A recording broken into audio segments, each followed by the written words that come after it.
Pelaku masuk ke rumah korban dengan merusak jendela. Unit Reskrim Polrestabes Palembang melakukan olah tempat kejadian perkara di rumah milik Cica, warga Jalan Rukun, Kelurahan 14 Ulu, Kecamatan Seberang Ulu 2, Kota Palembang. Dalam olah tempat kejadian perkara, polisi mendapati satu buah senjata tajam jenis golok dan palu milik pelaku yang digunakan untuk masuk melalui jendela kamar korban. Selain senjata tajam dan palu, petugas juga mendapatkan bercak kaki pelaku di dinding rumah saat pelaku masuk dari belakang rumah. Peristiwa ini baru diketahui korban pada Minggu malam sekitar pukul 19 waktu Indonesia Barat, saat korban pulang ke rumah usai menagih uang arisan. Korban mendapati kamar rumah sudah dalam keadaan pakaian dan lemari berantakan. Korban yang kaget melihat jendela rumah sudah terbongkar dan isi kamar sudah berantakan langsung memanggil warga dan melaporkannya kepada pihak kepolisian. Korban kehilangan satu televisi LCD dan uang jutaan rupiah yang dibawa lari oleh pelaku. Korban berharap kepolisian agar segera dapat menangkap pelaku. Aku ini kebobolan rumahku dipasuki maling. Nah kejadiannya di kamar belakang, kamar pribadi, kamar utama dibetil. Nah tralinya dibuka, yang hilang tadi tuh ini duit aku 1 juta, hilang tadi sama TV LED. Kasus pencurian ini masih ditangani oleh Polrestabes Palembang. Dari Palembang, Muhammad David, iNews melaporkan. Kecanduan judi online, pelajar curi uang kotak amal. Informasi selengkapnya sesaat lagi.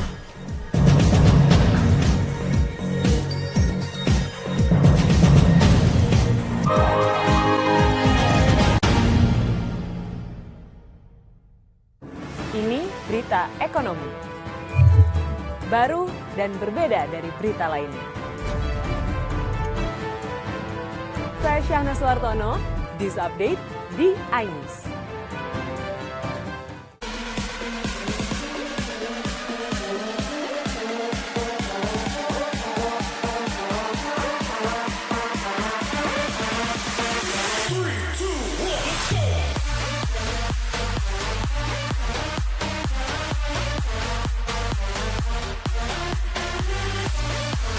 Pukul 1 siang. Dengan warna baru, Pastinya lebih seru lebih keren, dan lebih kepo. Intense Intense Reborn hanya di iNews. Ini dia, Sandiaga Uno! Wow, ini luar biasa nih. Tips usaha, berani mengambil resiko keluar dari zona nyaman. Buat anak-anak milenial, mereka harus proaktif, harus jemput bola. Kata siapa? Kata Sandi! Kata Sandi, setiap Senin pukul 18.30, live hanya di iNews. Wah! Kayak jawara nggak? Yang baru di iNews, dengan konsep talk show, hadir di prime time. Gak cuma promosi, tapi berbagi ilmu dan informasi juga. Kenapa akhirnya beralih karyawan ke usaha sendiri selain? Hah? Hari gini masih cari kerja. Kenapa nggak jadi pengusaha? Kita mendengar kisah-kisah sukses tadi. Mau jadi pengusaha sukses? Nonton deh Kata Sandi. Kata Sandi, hanya Di iNews.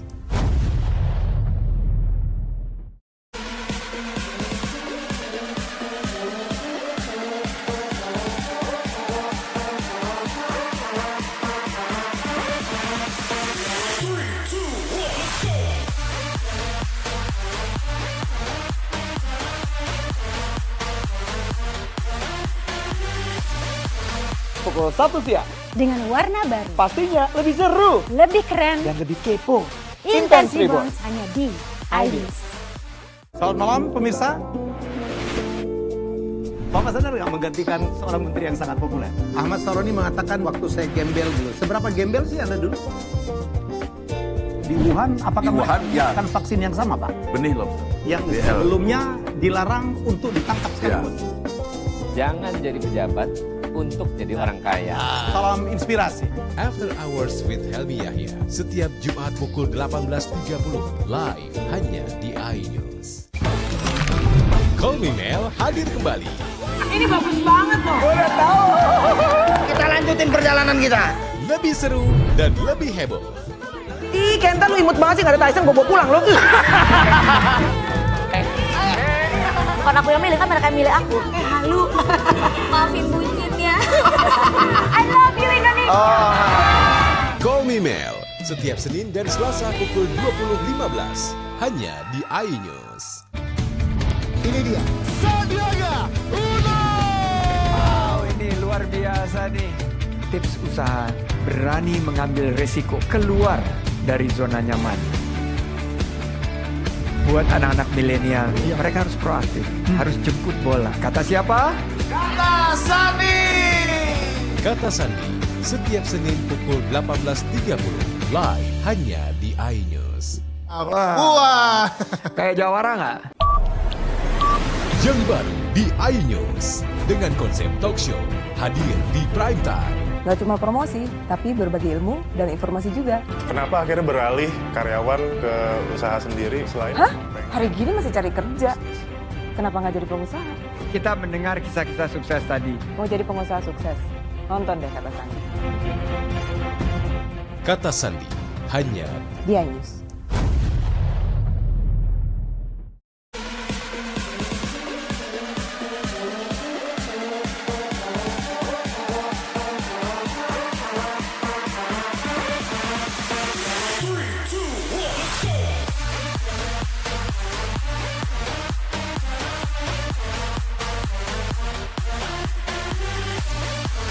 Pukul 1 siang, Dengan warna baru, pastinya lebih seru lebih keren, dan lebih kepo. Intense Intense Reborn. Reborn hanya di iNews.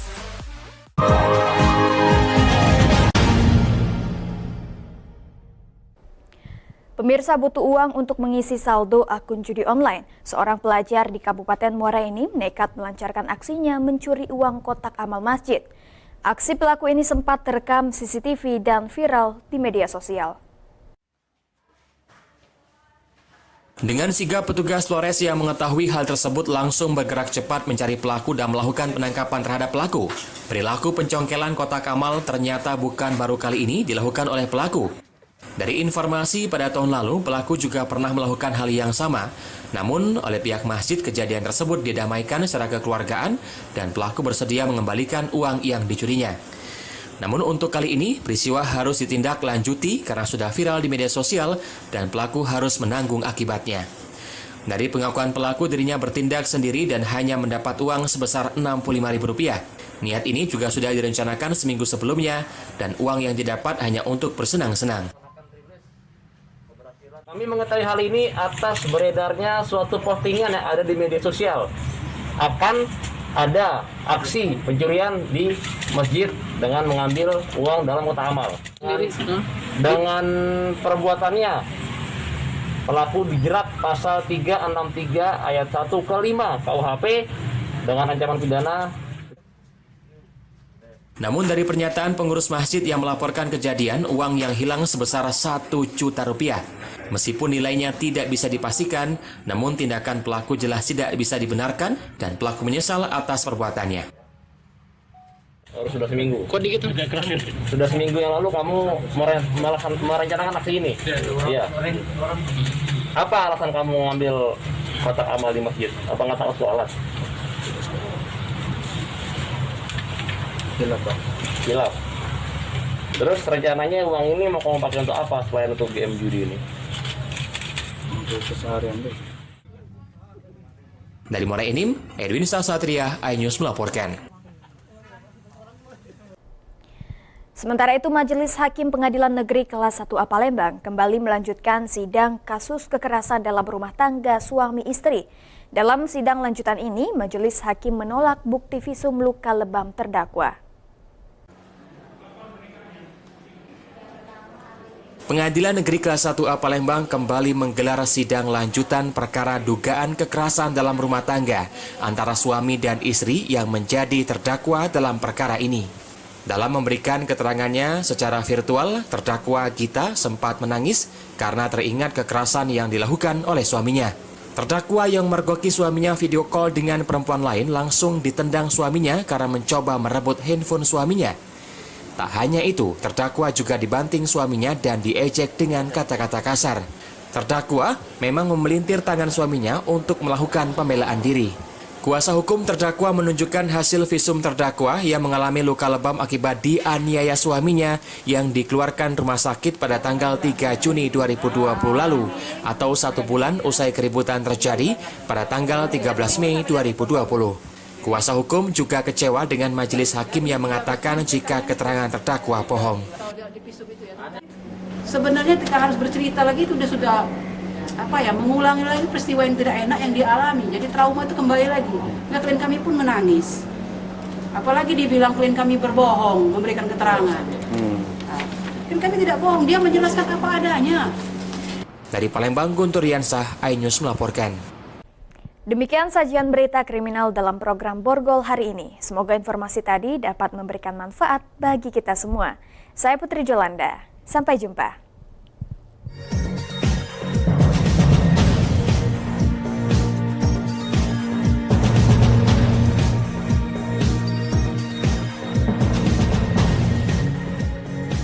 Ini berita ekonomi. Baru dan berbeda dari berita lainnya. Saya Syahna Suartono, News Update di iNews. Ini dia, Sandiaga Uno! Wow, ini luar biasa nih. Tips usaha, berani mengambil resiko, keluar dari zona nyaman. Buat anak-anak milenial, mereka harus proaktif, harus jemput bola. Kata siapa? Kata Sandi! Kata Sandi, setiap Senin pukul 18.30, live hanya di iNews.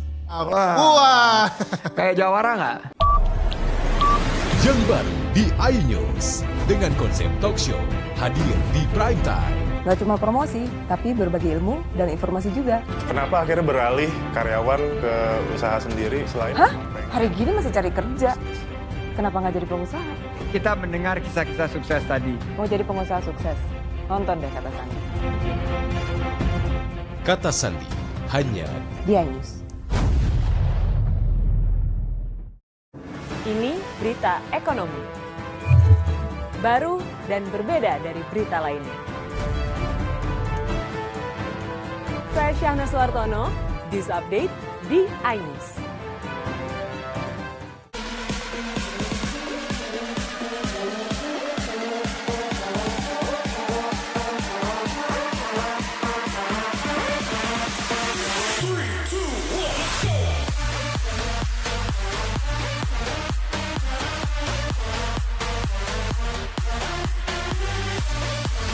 Pukul 1 siang.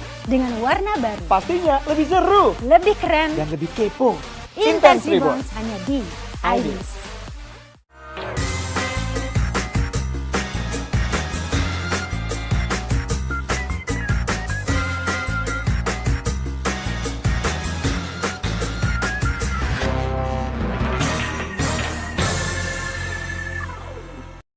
Assalamualaikum warahmatullahi wabarakatuh.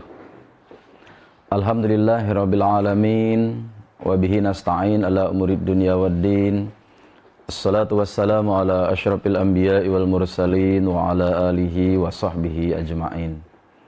Puji dan syukur kita panjatkan kehadirat Allah Subhanahu wa taala atas segala limpahan rahmat dan karunia-Nya sehingga kita sampai dengan detik ini masih menikmati berbagai macam nikmat yang telah diberikan oleh Allah kepada kita. Di antara berbagai macam nikmatnya yang sangat banyak itu adalah nikmat iman dan nikmat Islam, juga yang tak kalah pentingnya adalah nikmat kesehatan.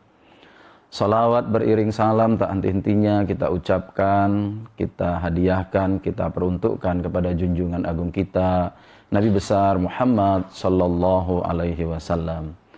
Pemirsa iNews TV dimanapun kita berada, hari ini kita masih dalam suasana duka bahwa umat manusia di dunia, tidak terkecuali kita yang ada di Indonesia dan khususnya kita yang berada di Sumatera Selatan, masih dalam kondisi diuji oleh Allah Subhanahu wa taala. Ujian itu kita tahu dengan ujian kesabaran. Maka itu kesabaran yang atau istilah sabar yang menjadi bagian dari bahasan keagamaan kita hari ini sampai dengan hari ini, tetap saja perlu kita review, perlu kita kaji terus-menerus supaya konteks kesabaran yang diberikan oleh Allah Subhanahu wa taala itu sesuai dengan apa yang diinginkan oleh Allah Subhanahu wa taala, bahwa kita sebagai makhluk Allah tidak ada satupun yang luput dari ujian Allah Subhanahu wa taala itu. Mengapa manusia perlu mendapatkan ujian dari Allah Subhanahu wa taala? Tidak lain dan tidak bukan adalah supaya manusia itu kuat, supaya manusia itu mapan, supaya manusia itu memiliki rasa, supaya manusia itu tahu betul memposisikan dirinya sebagai makhluk ciptaan Allah Subhanahu wa taala. Pandemi Covid 2019 yang sampai hari ini masih menunjukkan tren angka meningkat, belum menurun, utamanya kita yang berada di daerah Sumatera Selatan. Ini sebetulnya dalam bahasa agama perlu kita waspadai. Mewaspadainya adalah dengan cara mendekatkan diri kita masing-masing sebagai hamba Allah kepada Sang Khalik, yaitu Allah Subhanahu wa taala. Banyak sekali ayat Al-Quran yang membincang tentang persoalan sabar. Memang dari konteks jumlah, para ulama berbeda pendapatnya mengenai kata sabar yang dimuat oleh Allah Subhanahu wa taala dalam wahyunya, yaitu Al-Quran. Beberapa menyebutkan bahwa kata sabar itu berulang sampai 90 kali. Ada juga ulama yang mengatakan berulang kata sabar itu sampai 70 kali. Ada juga yang mengatakan 102 kali, ada yang 100 kali, ada yang 132 kali kata sabar itu berulang di dalam Al-Quran. Ini menunjukkan bahwa perihal sabar dengan banyaknya berulang dalam ayat Al-Quran yang jumlah keseluruhannya itu berjumlah 6.666 ayat. Ini menunjukkan bahwa sabar adalah sesuatu yang sangat penting yang mengarungi kehidupan kita umat manusia, terutama kita umat yang beragama Islam. Di antara ayat tentang sabar yang dapat kita jumpai dari sekian banyak ayat itu, sabar itu selalu digandengkan oleh Allah Subhanahu wa taala dengan perkara salat. Tentu tidak sembarangan manakala kata sabar itu digandengkan dengan perbuatan sholat atau ibadah sholat. Karena ternyata kata sabar dengan sholat itu memiliki kedekatan. Kata Allah Subhanahu wa taala, wasta'inu bis-sabri was-shalah innaha lakabiratun illa 'alal khashiin.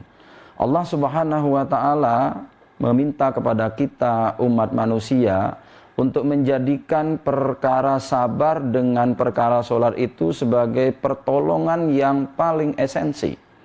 Bagi siapa yang menjadikan atau bagi siapa manusia yang menjadikan sholat dan sabar itu sebagai pertolongan yang paling baik kepada Allah Subhanahu wa taala, maka orang tersebut sudah diyakini bahwa dia akan mendapatkan keselamatan, dia akan mendapatkan limpahan ganjaran pahala yang dihadiahkan oleh Allah Subhanahu wa taala. Tentu siapa yang akan mendapatkan pahala yang demikian rupa itu? Tentu adalah apa yang disebutkan dalam kalimat dalam ayat itu adalah orang-orang yang khusyuk dalam sholatnya.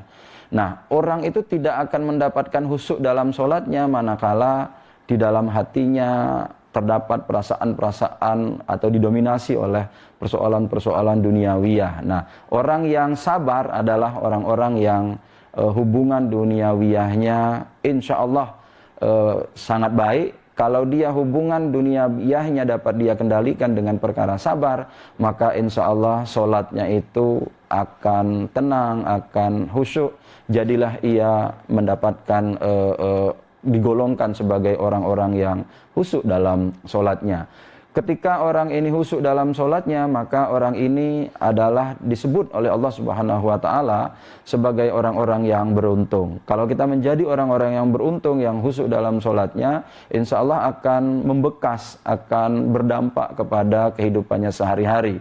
Itulah kemudian yang akan menjadikan orang atau hamba yang sabar, khusyuk dalam sholatnya, inilah mereka-mereka yang akan terhindar dari perkara-perkara maksiat lainnya. ya, yaitu mereka akan senantiasa komitmen dalam rangka menjaga diri mereka sebagai hamba Allah yang kita sebutkan tadi, hamba Allah yang bisa menjaga amar ma'ruf dan juga mencegah perbuatan-perbuatan yang munkar.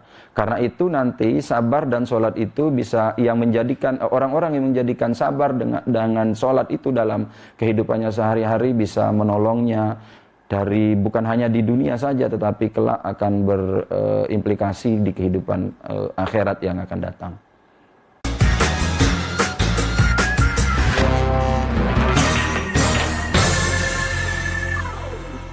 Ini berita ekonomi. Baru dan berbeda dari berita lainnya. Saya Syahna Suartono, This Update di iNews. Yang baru di iNews dengan konsep talk show hadir di prime time. Gak cuma promosi, tapi berbagi ilmu dan informasi juga. Kenapa akhirnya beralih karyawan ke usaha sendiri selain... Hah? Hari gini masih cari kerja. Kenapa nggak jadi pengusaha? Kita mendengar kisah-kisah sukses tadi. Mau jadi pengusaha sukses? Nonton deh Kata Sandi. Kata Sandi, hanya di iNews. Selamat malam pemirsa. Bapak sadar nggak menggantikan seorang menteri yang sangat populer? Ahmad Saroni mengatakan waktu saya gembel dulu. Seberapa gembel sih Anda dulu? Di Wuhan, apakah mereka menggunakan vaksin yang sama, Pak? Benih lobster. Yang sebelumnya dilarang untuk ditangkap sekarang. Jangan jadi pejabat untuk jadi orang kaya. Salam inspirasi. After Hours with Helmi Yahya setiap Jumat pukul 18.30 live hanya di iNews. Call Me Mel hadir kembali. Ini bagus banget loh. Udah tahu. Kita lanjutin perjalanan kita. Lebih seru dan lebih heboh. Ih, Kenta lu imut banget sih, gak ada Tyson, gue bawa pulang lo. Bukan aku yang milih, kan mereka yang milih aku. Halu. Maafin bucin ya. I love you Indonesia. Call Me Mel setiap Senin dan Selasa pukul 20.15 hanya di iNews.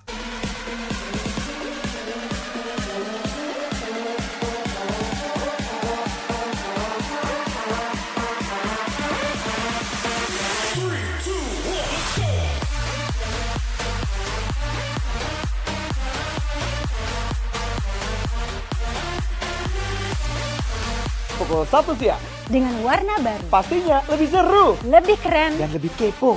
Intense Reborns hanya di iNews.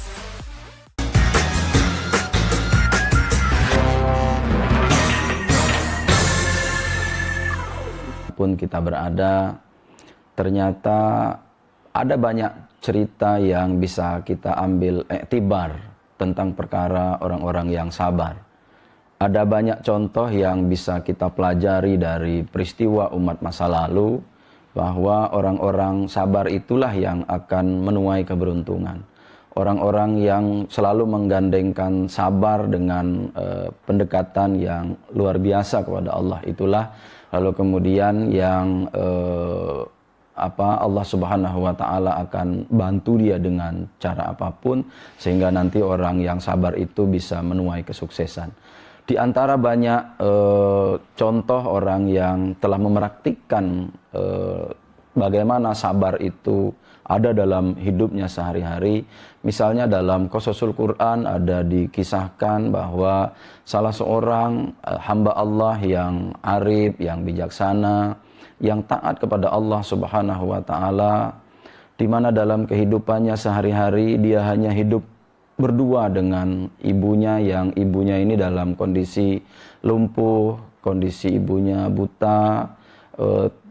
Pekerjaan sehari-hari yang dilakukan oleh anaknya yang laki-laki ini adalah mengabdi kepada Allah sekaligus mengabdi kepada ibunya yang dalam kondisi ajus, dalam kondisi lemah seperti tadi. Tiada hari tanpa membantu ibunya. Ini yang dilakukan oleh pemuda ini. Pemuda ini lebih memilih untuk tidak mendekatkan dengan urusan dunia yang lain.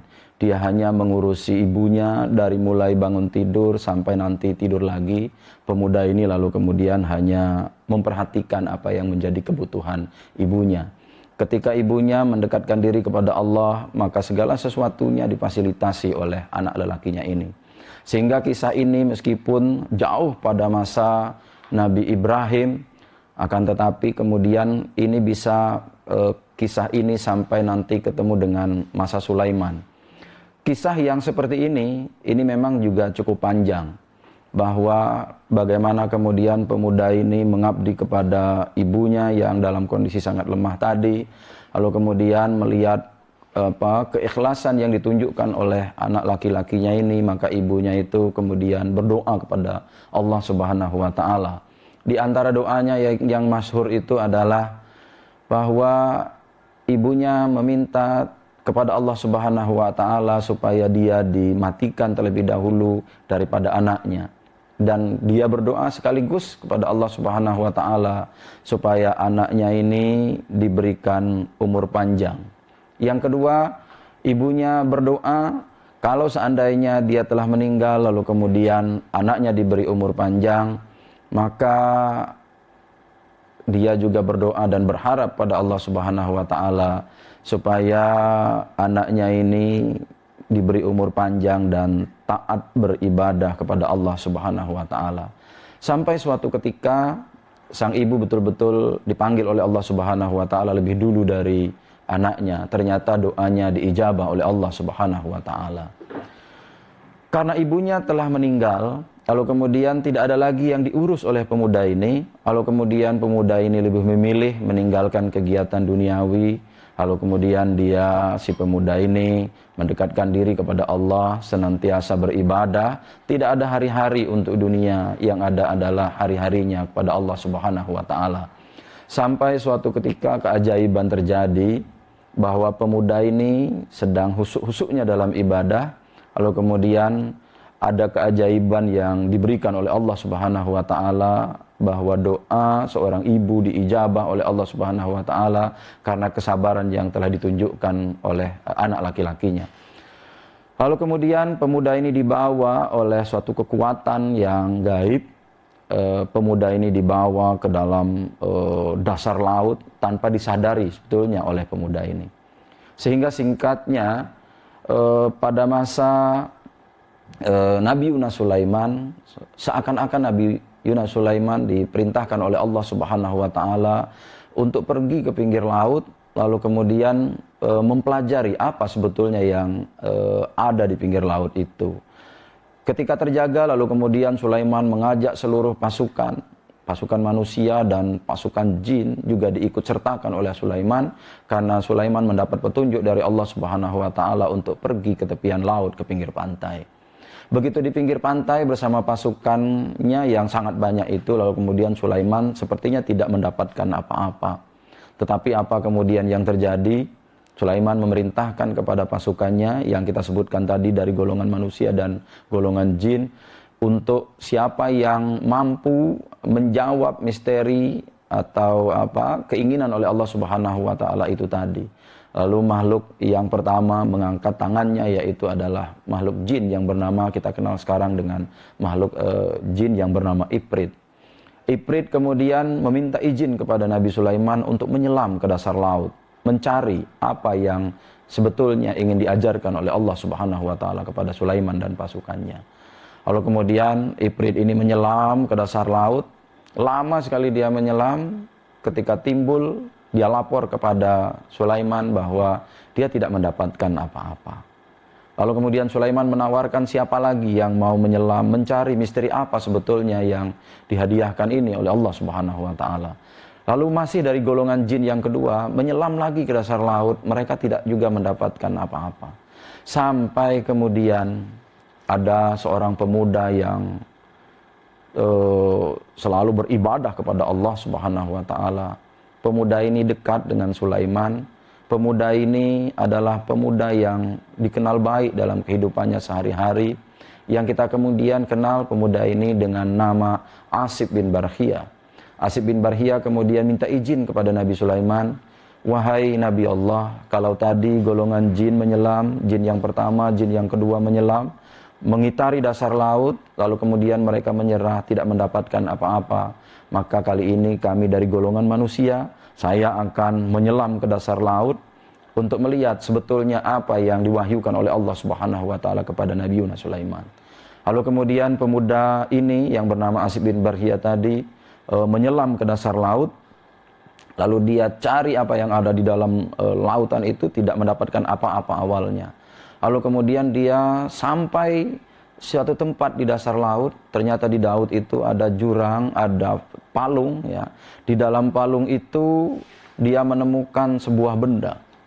Benda ini amat misterius. Lalu kemudian dengan usaha yang dia lakukan sebagai hamba Allah yang taat, dia meminta kepada Allah Subhanahu wa taala supaya diizinkan untuk mengangkat benda ini. Jadilah pemuda ini diberikan izin oleh Allah Subhanahu wa taala untuk mengangkat benda berbentuk segi empat ke atas permukaan laut, lalu disampaikan kepada Sulaiman dan pasukannya yang telah menunggu di pinggir laut. Apa yang terjadi? Kita kemudian bisa menyaksikan pemuda ini diminta oleh Sulaiman untuk membuka apa yang ada di dalamnya. Ternyata begitu pintunya dibuka, seorang laki-laki yang posisinya berdiri, kita menduga bahwa laki-laki ini sedang beribadah kepada Allah Subhanahu wa taala. Lalu kemudian pemuda ini keluar, diizinkan oleh Sulaiman, lalu Sulaiman bertanya kepada pemuda ini, apa sebetulnya yang terjadi? Sehingga Allah Subhanahu wa taala memerintahkan saya untuk pergi ke pinggir laut, lalu mencari misteri, dan misteri itu saya bertemu dengan Anda. Lalu pemuda ini bertanya kepada Sulaiman, di mana Ibrahim? Begitu ditanya seperti itu, kagetlah Sulaiman. Ternyata pemuda ini hidupnya pada masa Ibrahim. Kalau kita hitung-hitung sudah berapa generasi? Ada Ibrahim, Lut, Ismail, Ishak, dan selanjutnya sampai kepada Nabi Ibrahim dalam rentang waktu yang cukup panjang. Lalu pemuda ini ditanya lagi oleh Nabi Yunus Sulaiman, apa sebetulnya yang terjadi dan menyebabkan Anda dari masa Ibrahim sampai kepada masa saya, Anda masih diberikan umur panjang oleh Allah Subhanahu wa taala. Pemuda ini menjawab, dan inilah pengajaran, lesson learned kepada kita semua, bahwa kalau kita dekat kepada Allah Subhanahu wa taala, segala sesuatu yang tidak mungkin bisa saja menjadi mungkin. Contohnya di pemuda ini.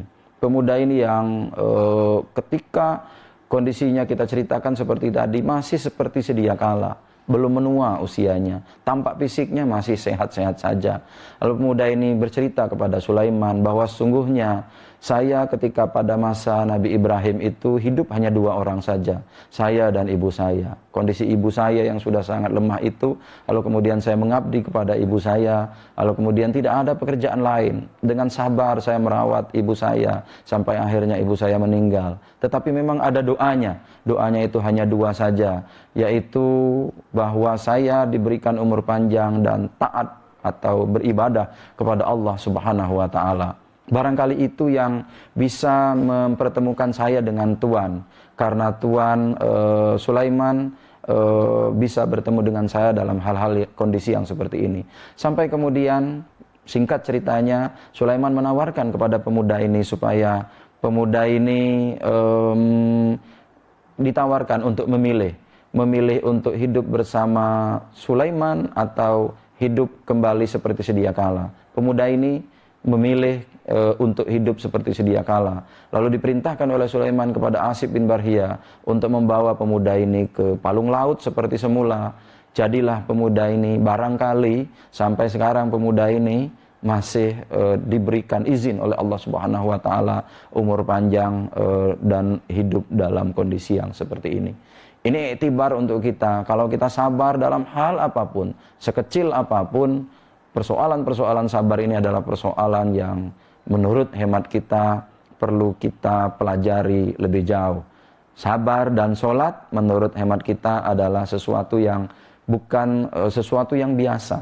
Sabar dan sholat yang digandengkan dalam ayat Al-Quran itu adalah perkara yang luar biasa yang sampai sekarang perlu kita pelajari, perlu kita cari rahasianya. Mudah-mudahan sabar dan sholat ini bisa kita dapatkan melalui peristiwa yang seperti ini.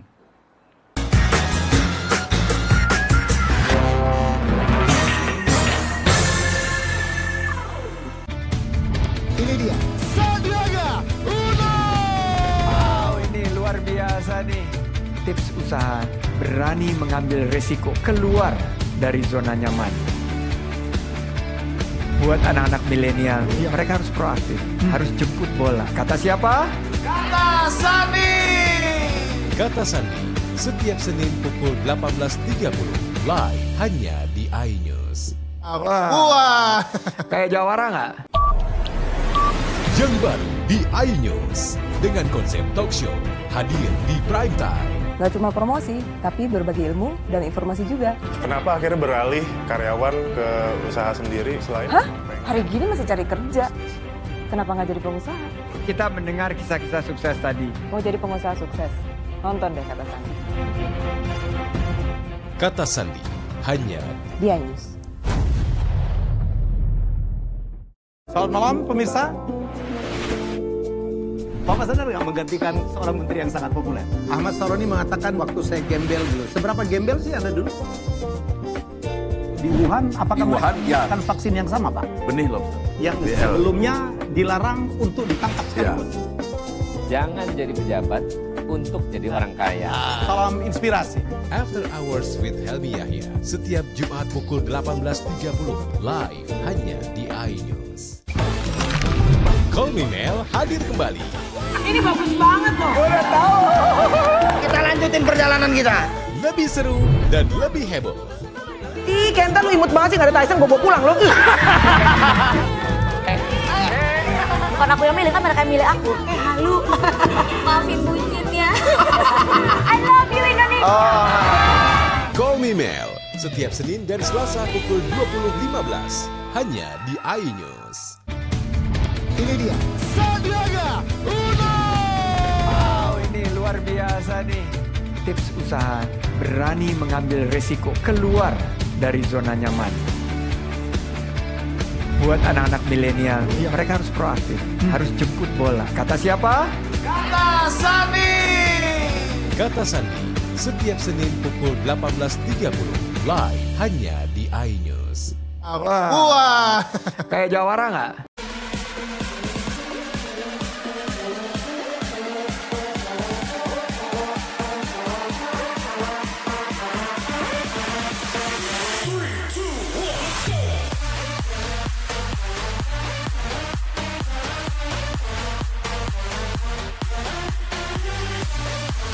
Pukul 1 siang. Dengan warna baru, Pastinya lebih seru lebih keren, dan lebih kepo. Intense Intense Reborn hanya di iNews.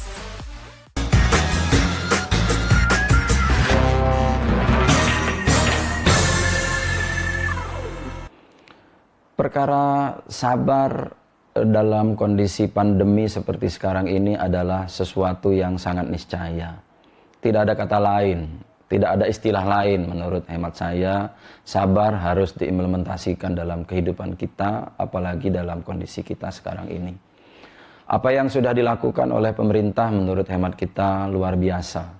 Berbagai macam usaha telah dilakukan supaya kita di Indonesia ini tetap dalam kondisi aman dan tenteram. Meskipun kita sekarang dalam kondisi ujian yang maha dahsyat luar biasa, ujiannya begitu panjang, dari tahun lalu sampai dengan bulan ini belum menunjukkan angka-angka atau arah yang kira-kira bahwa pandemi ini akan segera berakhir. Sebagai manusia, tentunya kita bisa beriktibar dengan cerita-cerita yang seperti tadi. Meskipun pemerintah misalnya telah menyalurkan banyak sekali bantuan, ya, tetapi kemudian kita sebagai hamba Allah juga jangan terlalu berharap bahwa kita akan selamanya mendapatkan bantuan dari pemerintah. Menggantungkan diri sebagai pribadi, menggantungkan diri sebagai manusia kepada kondisi yang seperti ini menurut hemat kita kurang bijak. Yang bijak adalah bagaimana kita bisa berpartisipasi, ikut membantu apa yang telah dilakukan pemerintah. Bahwa kita menciptakan suasana, kondisi yang kondusif, kondisi yang damai, kondisi yang tentram, sebagai bagian dari negara ini, sebagai rakyat, tentunya adalah sesuatu yang sangat diharapkan oleh pemerintah. Kebijakan ya, yang ada di dalam diri kita, mari kita pertontonkan, mari kita pertunjukkan, mari kita hadiahkan kepada pemerintah kita bahwa kita adalah sebagai bagian masyarakat, sebagai bagian dari rakyat yang sedang dipimpin. Mari kita tunjukkan bahwa inilah kita masyarakat bangsa Indonesia. Kita adalah masyarakat yang kuat, kita adalah masyarakat yang siap dengan ujian. Kita adalah rakyat yang siap membantu pemerintah dalam kondisi sesulit apapun. Bahwa kesulitan ini harus kita hadapi bersama-sama. Beberapa negara telah masuk sebagai negara dengan kategori resesi. Khawatirnya kita Indonesia akan juga sampai ke titik ini. Jika kita sampai kepada titik ini, maka sudah saatnya kita bergandengan tangan bersama-sama. Jangan sampai kita larut dalam suasana duka yang berkepanjangan. Mari kita bangkit, kita optimis bahwa di atas kita adalah Allah Subhanahu wa Ta'ala. Bahwa apa yang terjadi seperti sekarang ini adalah takdirnya Allah Subhanahu wa Ta'ala. Kalau ini kita pahami sebagai sebuah takdir yang datang dari Allah, maka tugas kita sebagai manusia untuk menjalani takdir ini, bahwa tidak selamanya kita ditakdirkan seperti ini. Kita akan menjalani hidup kita lebih baik manakala kita selalu mendekatkan diri kita kepada Allah Subhanahu wa Ta'ala. Pandemi bukanlah segala-galanya, tetapi pandemi juga harus kita hadapi secara bersama-sama. Sangat arif manakala kita menghadapi pandemi ini dengan bergandengan tangan bersama-sama. Mudah-mudahan dengan kita semua berdoa kepada Allah Subhanahu wa Ta'ala, kita lupakan intrik-intrik kepentingan politik sepihak, kepentingan kelompok tertentu. Mari kita lupakan dalam suasana pandemi ini. Kita berdoa, kita dekatkan diri kita kepada Allah Subhanahu wa Ta'ala. Insyaallah mudah-mudahan akan berakhir. Hanya itu yang bisa kami sampaikan. Mudah-mudahan barokah. Mohon maaf jika ada kekurangan. Hadanallahu wa iyyakum ajmain. Assalamualaikum warahmatullahi wabarakatuh.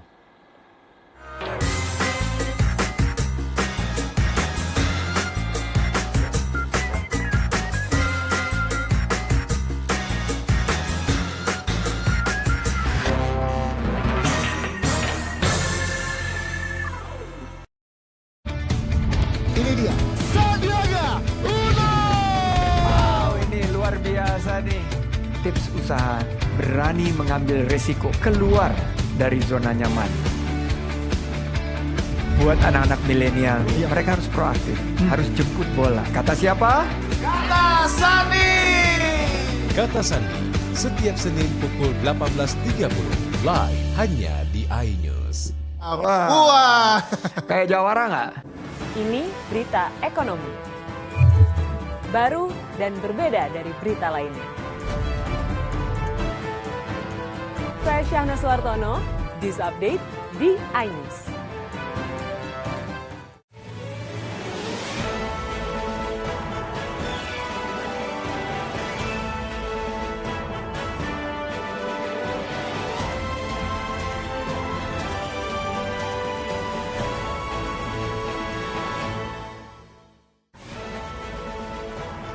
Pengusaha tempe terancam gulung tikar.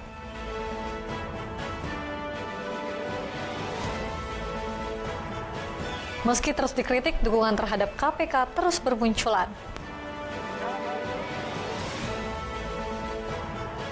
Melihat pembuatan abon lele di Desa Talang Bulu, Banyuasin.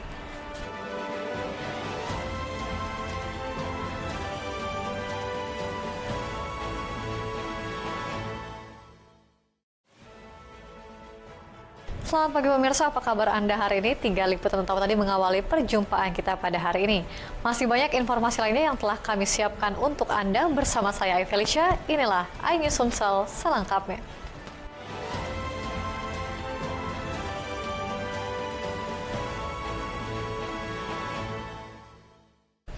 Pemirsa, lonjakan harga kedelai kian meroket berdampak banyaknya pengrajin tempe siap gulung tikar. Bahkan Taufik, salah seorang pengrajin tempe di Kota Palembang, siap beralih profesi saat harga kedelai tak mampu dibeli.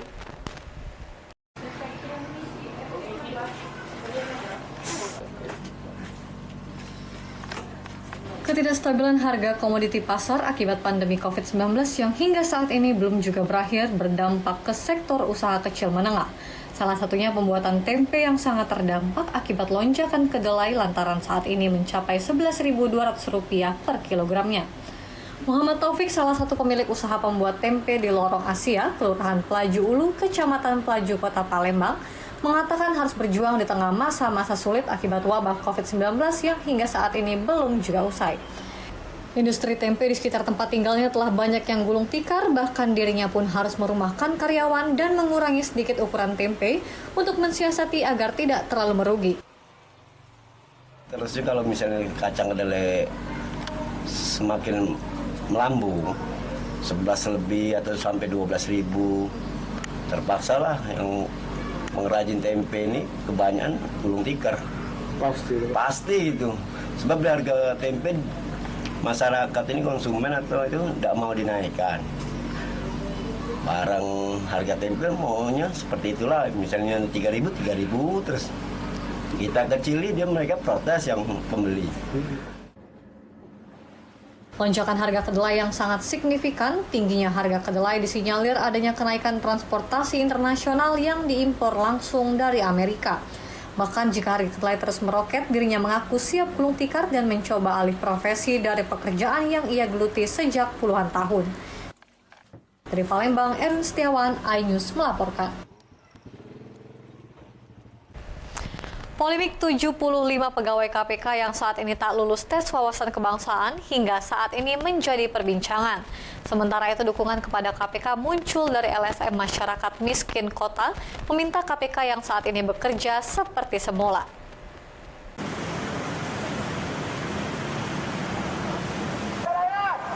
Puluhan warga Kota Palembang menggelar aksi damai di Jalan Pusat Kota Palembang di Jalan Jenderal Sudirman, Ilir Barat 1 Palembang. Aksi damai dilakukan puluhan warga yang mengatasnamakan masyarakat miskin Kota Palembang untuk memberikan dukungan kepada KPK yang dipimpin oleh Firly Bahuri. MMK meminta KPK agar kembali bekerja seperti semula, tidak lagi dikaitkan dengan permasalahan terhadap pegawai KPK yang tidak lulus dalam tes wawasan kebangsaan. Koordinator lapangan Arifin Kalender mengatakan keputusan tes kebangsaan sudah sesuai dengan undang-undang yang berlaku lantaran KPK adalah pelaksana undang-undang bukan pembuat undang-undang. Selain itu, puluhan masyarakat Kota Palembang juga meminta kepada pegawai KPK yang tidak lulus TWK agar menerima dan berjiwa besar. Jabatan ada batas waktu yang harus berakhir dan tidak harus kekal selamanya. Bahwa untuk menjadi ASN mereka harus dites. Nah, disinilah polemik yang terjadi. Nah, kita minta 75 yang saat ini sudah menjadi 51 yang tidak lolos untuk tidak berpolemik lagi. Kita kepengen KPK kerja. Tunjukkan bahwa KPK itu bisa kerja. Dan 51 ini jangan cemen. Manusia hidup juga ada batas umurnya, apalagi kita sebagai seorang pegawai. Ada batasan umur. Jadi jangan seolah kita memiliki semuanya. Aksi ini akan kembali digelar di gedung KPK untuk memberikan dukungan terhadap KPK. Arifin menjelaskan pegawai yang tidak lulus TWK adalah urusan internal KPK dan tidak dicampuri tangan oleh oknum di luar KPK. Dari Palembang, Ahmad David, iNews melaporkan. Pemirsa, konflik sengketa lahan plasma warga dengan perusahaan perkebunan sawit di Dusun Sungai Antu, Desa Kuala Puntian, Kecamatan Tanjung Lago, Kabupaten Banyuasin masih terus berlanjut. Meski telah menurunkan tim nawacita Presiden, hingga kini nasib ratusan penerima plasma dari Koperasi Banyuasin Mandiri masih belum menemukan kejelasan.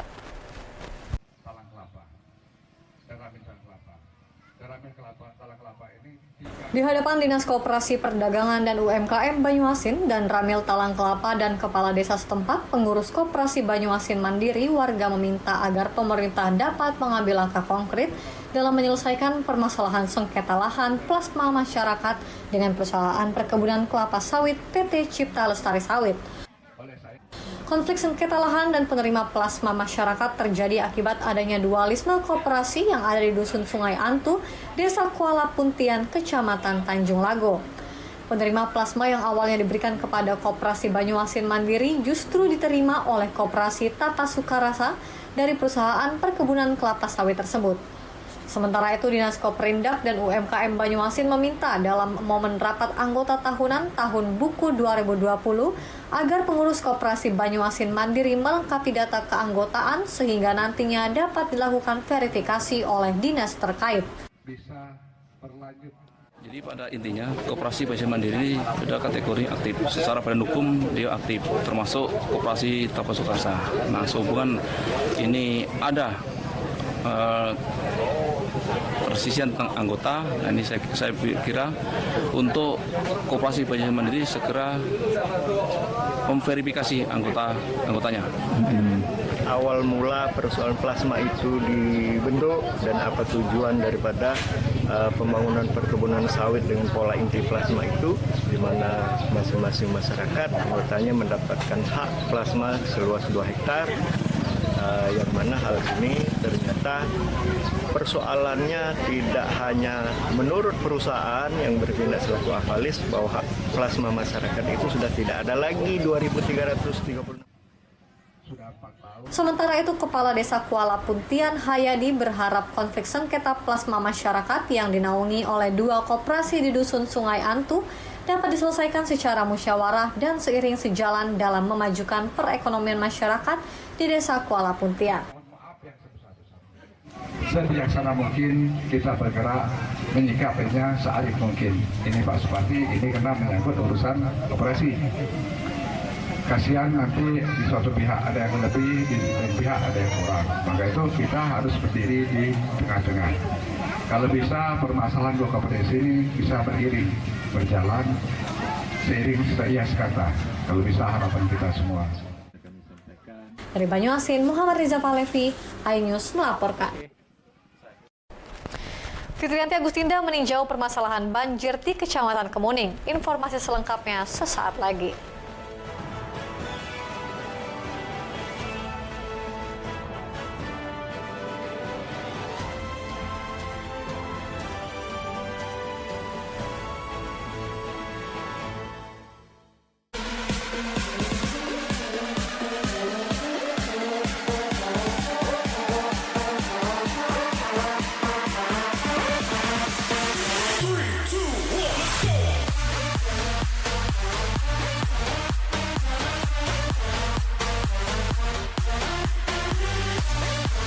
Pukul 1 siang. Dengan warna baru. Pastinya lebih seru. Lebih keren. Dan lebih kepo. Intense Reborn hanya di iNews. Call Me Mel hadir kembali. Ini bagus banget loh. Udah tahu. Kita lanjutin perjalanan kita. Lebih seru dan lebih heboh. Ih, Kenta lu imut banget sih, gak ada Tyson, gue bawa pulang lo. Bukan aku yang milih, kan mereka yang milih aku. Halu. Maafin bucin ya. I love you Indonesia. Call Me Mel setiap Senin dan Selasa pukul 20.15 hanya di iNews. Selamat malam pemirsa. Bapak sadar nggak menggantikan seorang menteri yang sangat populer? Ahmad Saroni mengatakan waktu saya gembel dulu. Seberapa gembel sih Anda dulu? Di Wuhan, apakah mereka menggunakan vaksin yang sama, Pak? Benih lobster. Yang sebelumnya dilarang untuk ditangkap sekarang. Jangan jadi pejabat untuk jadi orang kaya. Salam inspirasi. After Hours with Helmi Yahya setiap Jumat pukul 18.30 live hanya di iNews. Yang baru di iNews dengan konsep talk show hadir di prime time. Gak cuma promosi, tapi berbagi ilmu dan informasi juga. Kenapa akhirnya beralih karyawan ke usaha sendiri selain? Hah? Hari gini masih cari kerja. Kenapa nggak jadi pengusaha? Kita mendengar kisah-kisah sukses tadi. Mau jadi pengusaha sukses? Nonton deh Kata Sandi. Kata Sandi hanya di iNews. Ini berita ekonomi. Baru dan berbeda dari berita lainnya. Saya Syahna Suartono, This Update di iNews.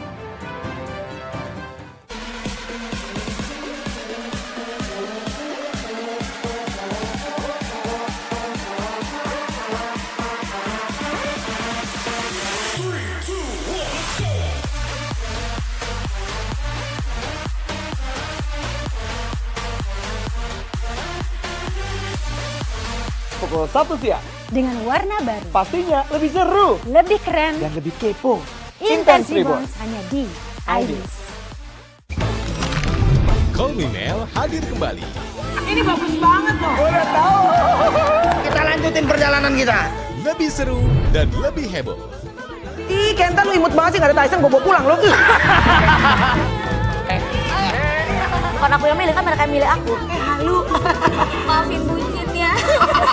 I love you Indonesia. Call Me Mel setiap Senin dan Selasa pukul 20.15 hanya di iNews.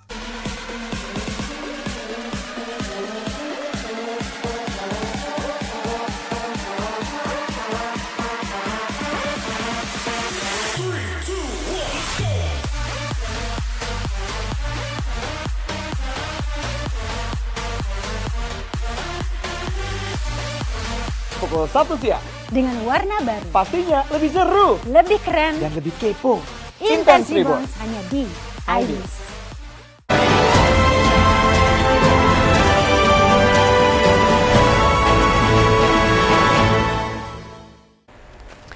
Pemirsa, Anda kembali lagi bersama kami menindaklanjuti laporan dari masyarakat terkait banjir yang menjadi langganan saat penghujan datang.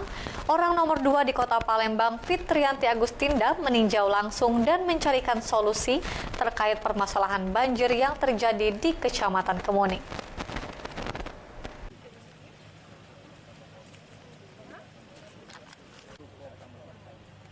Wakil Wali Kota Palembang Fitrianti Agustinda menyusuri sejumlah titik yang menjadi langganan banjir, apalagi mengingat saat ini Kota Palembang tengah memasuki cuaca ekstrim.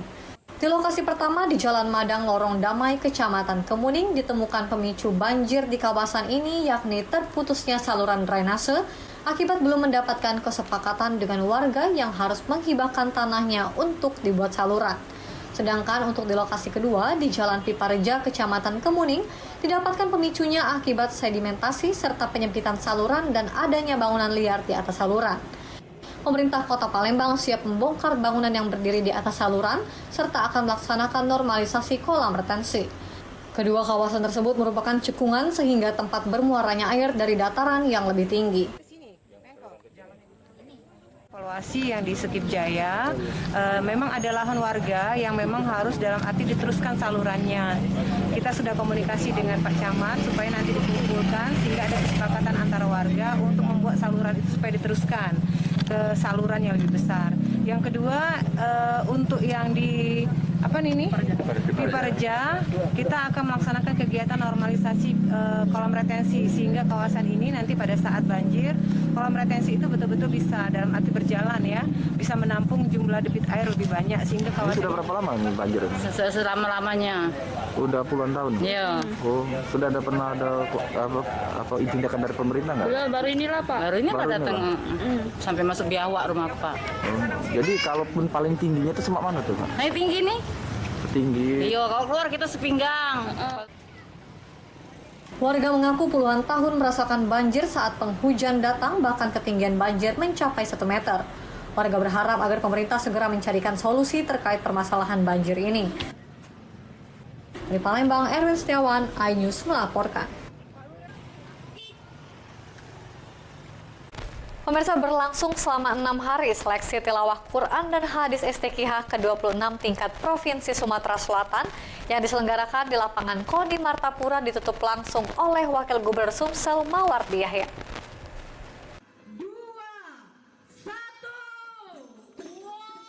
Penutupan seleksi tilawah Quran dan hadis dihadiri Bupati dan Wali Kota se-Sumatera Selatan beserta Kakanwil Kemenak se-Sumatera Selatan dan Ketua LPTQ Provinsi Sumatera Selatan.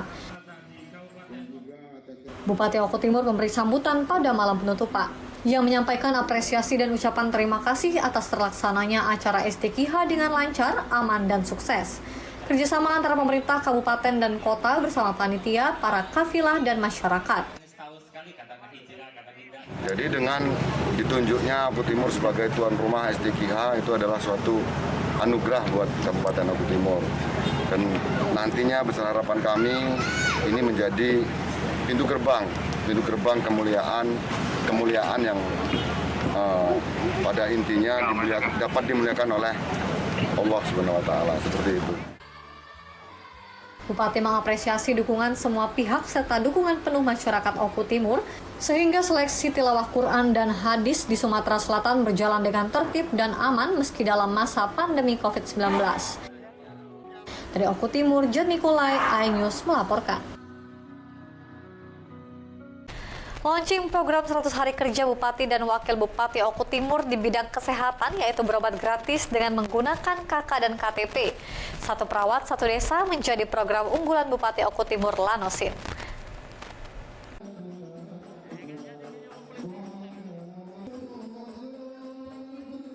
Bupati Oku Timur Lanosin Hamzah menyampaikan untuk seluruh perawat yang ada di Oku Timur agar dapat memberikan pelayanan terbaik kepada masyarakat, khususnya bagi yang kurang mampu. Launching program bidang kesehatan diantaranya berobat gratis dengan KK, KTP, JMK, dan KIS. Penyediaan ambulan untuk pasien nafza dan satu perawat satu desa. Dalam melaksanakan pemerintahannya, Bupati dan Wakil Bupati Oku Timur memiliki 8 program kerja utama dalam 100 hari kerja Bupati dan Wakil Bupati. Program kerja yang kelima merupakan program di bidang kesehatan, yaitu meningkatkan pelayanan masyarakat yang kurang mampu. Sebenarnya kita ini sudah memiliki sumber daya manusia yang cukup untuk Kabupaten Oku Timur ini. Artinya ada 1.200 perawat yang di Oku Timur ini pada hari ini yang sudah terdaftar di dalam Dinas Kesehatan. Itu saya beri tugas tambahan ke desa-desa. Artinya setiap satu orang perawat memiliki tanggung jawab satu desa. Dari segi perawat. Dari Oku Timur, Jet Nikolai, iNews melaporkan. Melihat pembuatan abon lele di Desa Talangbulu, Banyuasin, informasi selengkapnya sesaat lagi.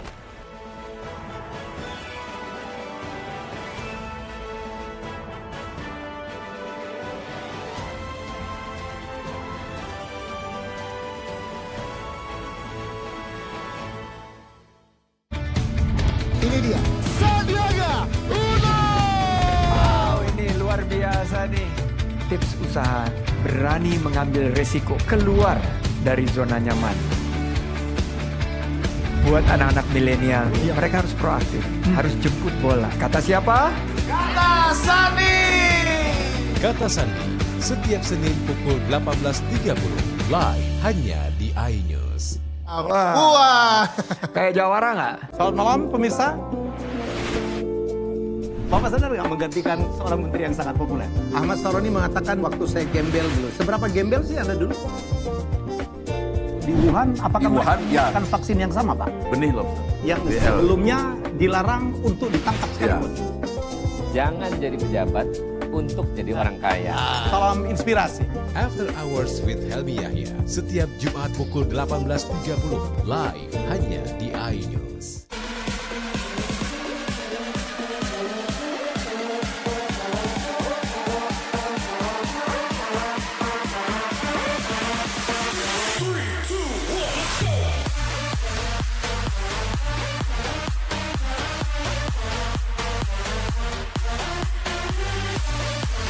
Pukul 1 siang. Dengan warna baru, Pastinya lebih seru lebih keren, dan lebih kepo. Intense Reborns hanya di iNews. Ini berita ekonomi. Baru dan berbeda dari berita lainnya.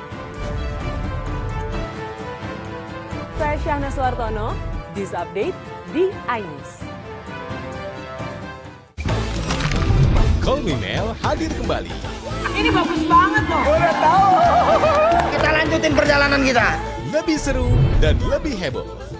Ih, Kenta lu imut banget sih, gak ada Tyson, gue bawa pulang lo. Bukan aku yang milih, kan mereka yang milih aku. Halu. Maafin bucin ya. I love you Indonesia. Call Me Mel, setiap Senin dan Selasa pukul 20.15, hanya di iNews. Ini dia, Sandiaga Uno. Wow, ini luar biasa nih. Tips usaha, berani mengambil resiko, keluar dari zona nyaman. Buat anak-anak milenial, mereka harus proaktif, harus jemput bola. Kata siapa? Kata Sandi. Kata Sandi, setiap Senin pukul 18.30, live hanya di iNews. Wah. Kayak jawara nggak?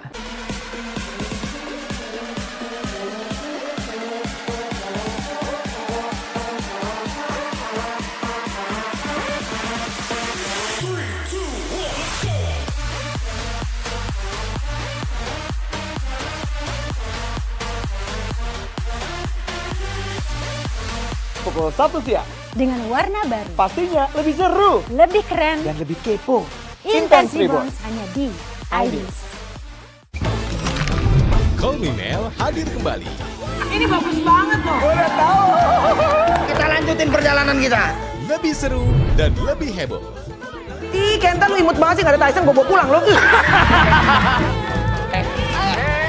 Bukan aku yang milih, kan mereka yang milih aku. Halu. Maafin bucinnya. I love you Indonesia. Call Me Mel setiap Senin dan Selasa pukul 20.15 hanya di iNews.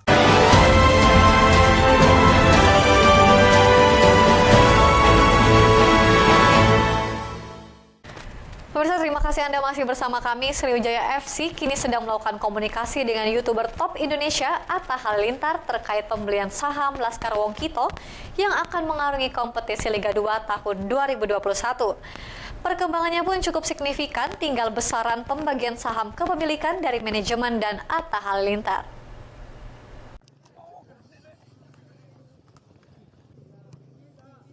Sriwijaya FC kini sedang mempersiapkan skuad untuk menjalani kompetisi Liga 2 Indonesia tahun 2021. Di bawah asuhan ex-pelatih Timnas Indonesia Neil Maizar, Sriwijaya FC menargetkan naik kasta ke Liga 1 musim depan. Namun untuk memenuhi target tersebut, manajemen SFC membutuhkan dana sekitar 20 miliar sehingga selain sponsor, Sriwijaya FC juga membutuhkan dana segar. Untuk itu, manajemen SFC menggandeng Atta Halilintar untuk mengurus SFC dengan opsi penyerahan kepengurusan penuh dan opsi kedua dengan berbagi saham. Dari komunikasi yang ada, disetujui opsi kedua yakni berbagi saham, namun belum deal karena Atta menginginkan saham dominan, sementara SFC hanya ingin melepas 30% saja. Dua pihak akan terus bernegosiasi dan berharap deal sebelum kompetisi dimulai. Tetap kita dominan, tapi Bang Atta pengen dia yang dominan, itu belum. Tapi kalaupun nantinya kalau 30% angkanya itu bisa deal juga, kemungkinan bisa juga deal, ya kita bisa terima ya dengan 30%-nya. Tapi angka 30% kalau dikonversikan dengan uang berapa duitnya, itu yang lagi kita hitung dan tentu akan minta persetujuan dengan Pak Gubernur. Sriwijaya FC saat ini masih membutuhkan jasa pemain naturalisasi dan beberapa pemain Liga 1. Kebutuhan ini semakin mudah jika Atta Halilintar bergabung dengan Laskar Wongkito. Dari Palembang, Bambang Irawan, iNews melaporkan. Pemirsa, rumah lele Attalah yang berada di Desa Talang Bulu, Kecamatan Talang Kelapa, Kabupaten Banyuasin telah memiliki 47 kolam penangkaran ikan lele sebagai bahan baku utama produksi olahan industri rumah tangga. Kini berbagai olahan lele diproduksi, salah satunya abon lele. Berikut liputannya untuk Anda. Setelah dipotong pada bagian atas kepala, kulit luar ikan dikelupas untuk dipisahkan dari daging utama yang akan diproses. Lalu dicuci bersih, kemudian direbus selama 30 menit. Setelah matang, daging kemudian dibersihkan dari duri. Setelah bersih, daging dicacah hingga hancur. Untuk pembuatan abon dengan daging lele sebanyak 5 kg dibutuhkan kunyit 250 gram, jahe 250 gram, laos 250 gram, bawang merah 250 gram, bawang putih 250 gram, lalu ketumbar 9 sendok makan, serai 15 batang, daun salam 25 lembar, gula 1250 gram, garam 50 gram, dan minyak goreng 10 kg. Semua bumbu dimasukkan ke dalam minyak goreng yang telah dipanaskan menggunakan api sedang, diaduk rata hingga tercium bau harum masakan, lalu daging lele dimasukkan digoreng hingga minyak mengering. Proses selanjutnya, daging olahan kembali digoreng menggunakan minyak goreng yang baru yang telah dipanaskan dengan api sedang, terus diaduk selama 10 menit atau hingga berwarna kecoklatan, angkat lalu tiriskan. Berikutnya, daging dimasukkan ke dalam mesin pengering atau spinner untuk membuang sisa-sisa minyak goreng. Langkah selanjutnya, daging yang telah dikeringkan kembali dicacah menggunakan mesin penghancur daging. Awalnya kita panen itu lele kita dibeli dengan harga yang sangat murah, tidak sesuai dengan biaya kita dan operasional kita saat memeliharanya. Akhirnya kita ambil alternatif ya, ide-ide bagaimana cara meningkatkan nilai jual dari produk itu tadi, sehingga timbullah ide untuk membuat menjadi makanan olahan. Setelah semua proses ini dan abon lele siap dikemas untuk dikonsumsi dan dipasarkan. Dari Banyuasin, Ahmad Syaiful, iNews melaporkan. Pemirsa, berita tadi sekaligus menutup perjumpaan kita pada hari ini. Saya Ayu Felicia dan seluruh kru yang bertugas mengucapkan terima kasih dan tetap jaga kesehatan.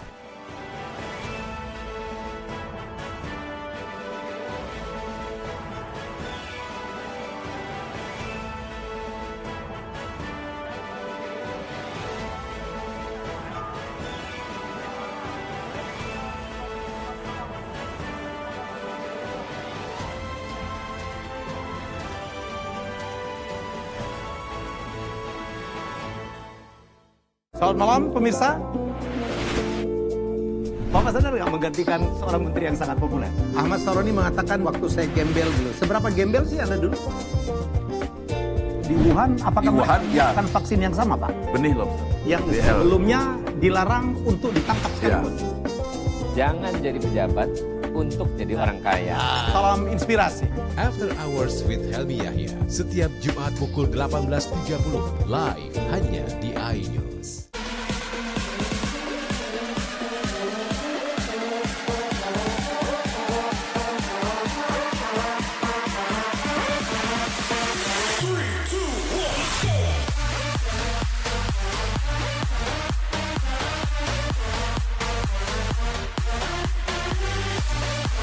Pukul 1 siang. Dengan warna baru. Pastinya lebih seru. Lebih keren. Dan lebih kepo.